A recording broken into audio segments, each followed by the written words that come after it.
តើប្រទេសចិន4ថ្ងៃ3យប់ជាមួយខ្ញុំទាំងអស់គ្នានេះគឺជាលើកទី1ដែលខ្ញុំបានដើរលេងជាមួយនឹងក្រុមហ៊ុនទូអ្នកគ្នាការធ្វើដំណើរលើកនេះគឺខ្ញុំជិះជាមួយនឹង Spring Airlines ជា airline របស់ចិនហ្មងអ្នកគ្នាហើយការធ្វើដំណើរមានរយៈពេល4ម៉ោងត្រឹមតែយើងទៅដល់ហើយជាពេលថ្ងៃម៉ោង2នៅចិនសម្រាប់ជើងហោះហើរនេះគឺយើងអត់មាន transit អីទេអ្នកគ្នាគឺជាពីភ្នំពេញ International Airport យើងទៅដល់សៀងហៃតែហ្មងសម្រាប់ជើងហោះហើរនេះគឺអត់មានអាហារឲ្យយើងទេអ្នកគ្នាយើងអាចខ្ចប់ពីពលានពេញយើងទៅឬក៏អាចទិញនៅក្នុងយន្តហោះដែលគេមានលក់ជារបៀប snack របៀបជា meal អីដែរអ្នកគ្នាមានលក់ច្រើនប៉ុន្តែភាគច្រើនសុទ្ធតែរបស់ចិនអីចឹងអ្នកគ្នាខ្លាចអត់ចេះញ៉ាំយើងអាចទិញពីពលានយន្តហោះយើងឲ្យហើយក៏បានដែរ3个手指头啊旋转它不是空调它是នេះគេមកមែន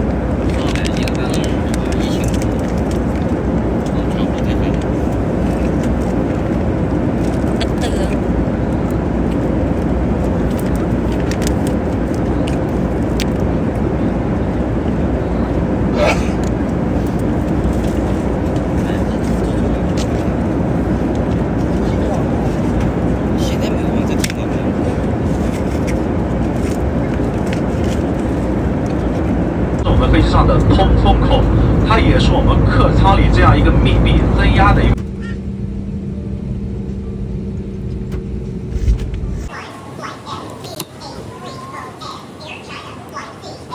ពីនេះទៅយើងឈប់ម្ដងមិនមែន2ម៉ោងឬ2ម៉ោងជាងអត់មានឈប់ទេយើងឈប់ម្ដងដែរឲ្យលោកពូអ្នកមីងបងសម្រួលខ្សែដៃខ្សែជើងហើយក៏ដូច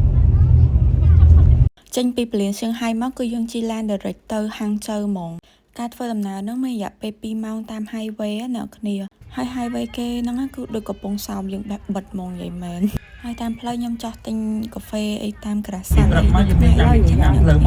ត្រឹមតែយើងជិះទៅដល់ហ្នឹងរៀងចឹងមកដល់សៀងហៃគឺថាអាចពេលល្ងាច46អីដែរភាសាកម្មវិធីមកដល់គឺគេស្វាគមន៍ជាមួយនឹងអាហារពេលល្ងាចហ្មងណាគេថាដើរលេងចិនស្គមអីអ្នកគ្នាមកហូបឆ្ងាញ់គ្រប់មុខហ្មង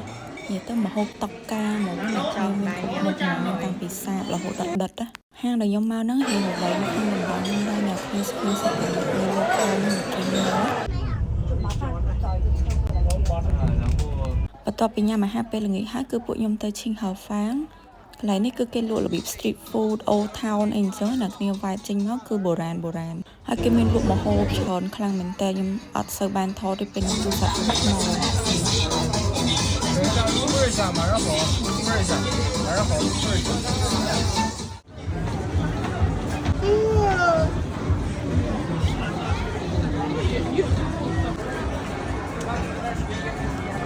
One night in China。